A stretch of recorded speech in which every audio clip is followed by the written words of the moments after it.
Bienvenue dans Wikipodcast. Aujourd'hui, on marque un anniversaire, celui de la naissance de Stephen Wozniak, le 11 août 1950. On va donc explorer le parcours de celui qu'on appelle souvent Woz, l'autre Steve d'Apple en quelque sorte. On a consulté pas mal de sources pour retracer sa vie. De son enfance en Californie, déjà baigné dans l'électronique, à la création d'Apple bien sûr, et puis ce qu'il a fait après. L'idée c'est de mieux comprendre son rôle. Qui était vraiment cet inventeur ? Quel a été son impact sur la micro-informatique? Alors, allons-y. Wozniak grandit donc à San José. Et très tôt, vraiment très tôt, il montre un intérêt très marqué pour l'électronique. Son père était ingénieur chez Lockheed, ça a dû aider. Oui, ça a sûrement joué. Dès 11 ans, il construit son propre émetteur-récepteur radioamateur. Il avait déjà sa licence. Ah oui, quand même. Et à 13 ans, il gagne des prix pour ses créations. On dit aussi que Star Trek l'a beaucoup inspiré. Ce qui est frappant, c'est cette passion purement technique dès le départ. Avant même Apple, avant l'idée de vendre quoi que ce soit, il y a ce jeune homme fasciné par la beauté d'un circuit, par comprendre comment ça marche. C'est vraiment la base de tout. Et puis, il y a la rencontre clé. 1970, avec Steve Jobs. C'est un ami commun, Bill Fernandez, qui les met en contact. C'est ça. Et apparemment, le courant passe tout de suite. Ils partagent cette passion et commencent à bricoler ensemble. Notamment sur la fameuse Blue Box, un petit appareil qui permettait de frauder les compagnies téléphoniques pour passer des appels gratuits. Tout à fait, ils en auraient fabriqué et vendu environ 200. Et Jobs dira plus tard que cette expérience, un peu hors la loi, a été fondatrice pour l'esprit d'Apple. C'est assez fou comme anecdote. Oui, et ça révèle déjà bien leur dynamique. Wozniak, c'est le génie technique pur, celui qui trouve la solution. Jobs, lui, y voit tout de suite le potentiel commercial, comment le marketer, le diffuser. Même de façon non conventionnelle. Chacun son rôle.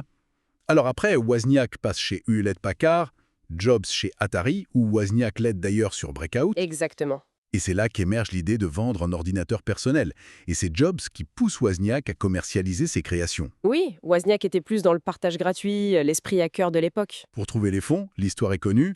Wozniak vend sa précieuse calculatrice HP 65. Et Jobs, son combi Volkswagen. Ils réunissent quoi? 1750 $. C'est ça. Une somme dérisoire aujourd'hui. Et avec ça, Wozniak conçoit l'Apple I, entièrement seul, autour du processeur MOS 6502. Tout ça dans le garage des parents de Jobs. L'image d'Épinal de la Silicon Valley. Et quand il présente l'ordinateur au Homebrew Computer Club, ça fait son petit effet. Surtout sa capacité d'affichage graphique. L'Apple I et puis surtout l'Apple II ensuite, c'est vraiment l'incarnation du talent de Wozniak. Des machines puissantes, oui, mais aussi élégantes dans leur conception, simples à utiliser et relativement peu coûteuses. C'était ça son but. Démocratiser l'excès. Exactement.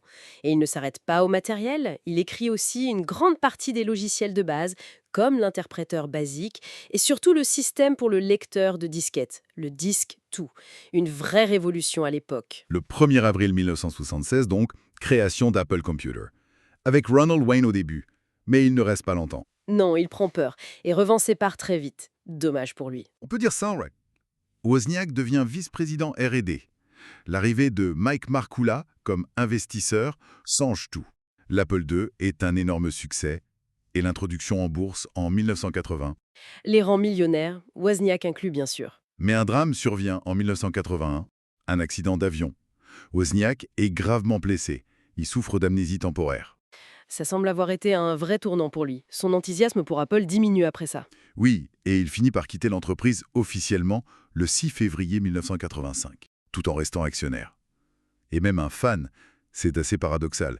Il faisait la queue pour acheter les nouveaux produits. Son départ coïncide aussi avec une période de grosse tension interne chez Apple, celles qui mèneront au départ de Jobs peu après d'ailleurs.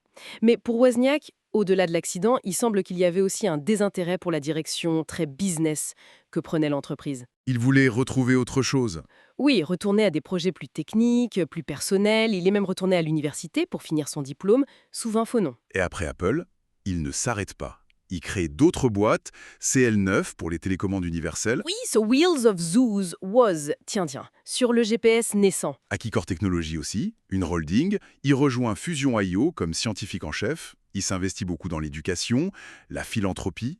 Et on l'a même vu à Dancing with the Stars. On a un personnage éclectique. Clairement. Alors, qu'est-ce qu'on retient de Wozniak?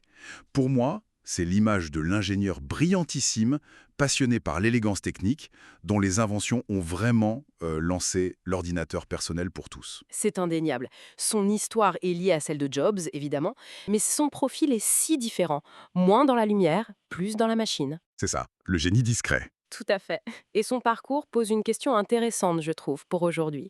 Dans cette industrie tech dominée par des stratégies marketing énormes, des cycles très rapides, quelle place reste-t-il pour ce type de génie technique individuel, presque artisanal?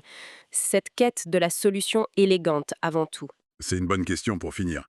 Une piste de réflexion.